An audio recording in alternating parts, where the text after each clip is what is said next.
masukan ya Pak ya, kritikan ya Pak ya, sudah disampaikan kepada pemerintah terutama, dan kami bersama jajaran juga tidak boleh menutup diri Pak ya.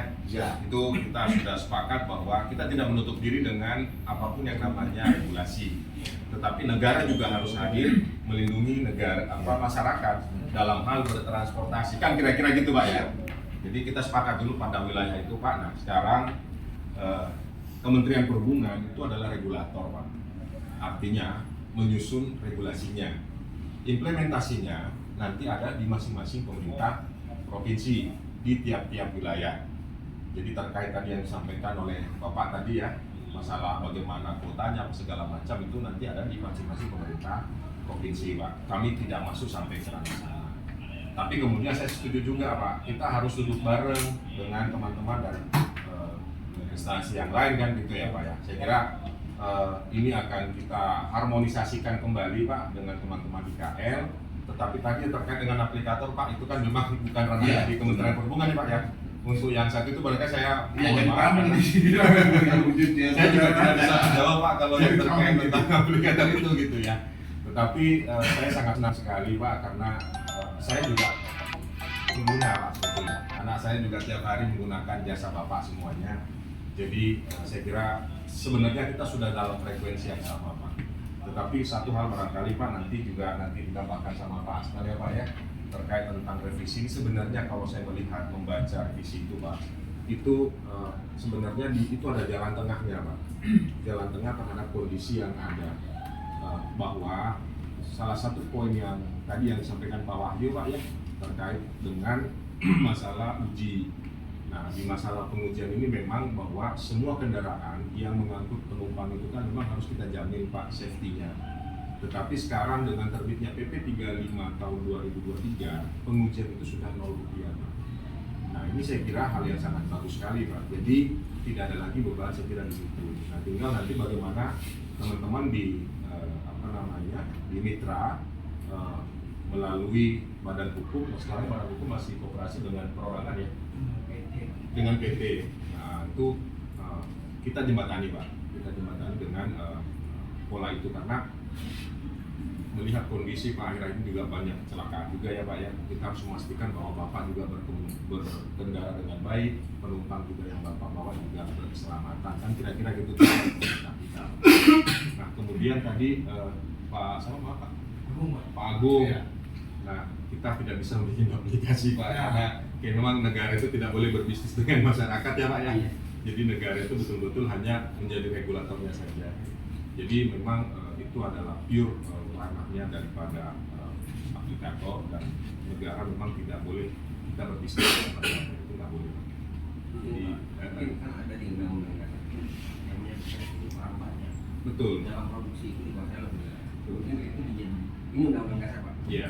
Lebih tinggi daripada undang-undang biasa. Betul. Saya rasa itu bisa jadi atur. Ya, jadi kalau bercerita tentang struktur undang-undang, saya kebetulan nanti dibantu Pak Asnal ya Pak ya, karena orang bagian legal kami juga.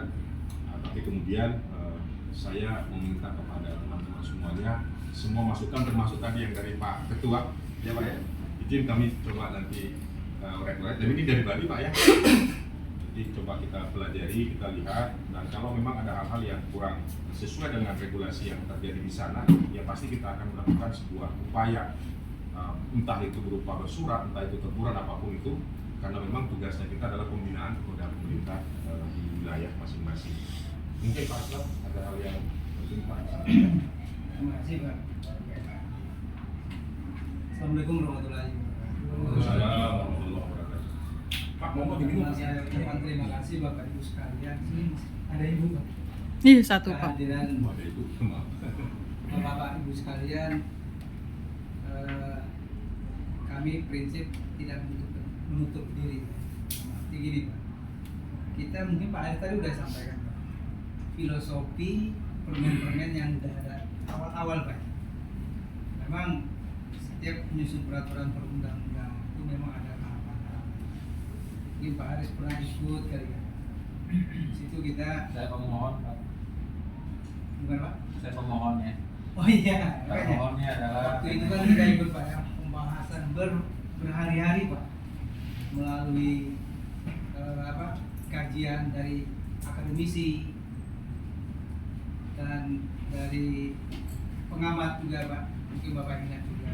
Nah, salah satunya terbilang permen, salah Pak, permen 32. awalnya 32, 32. ya, 28, 26 Pak. 26. 46, terus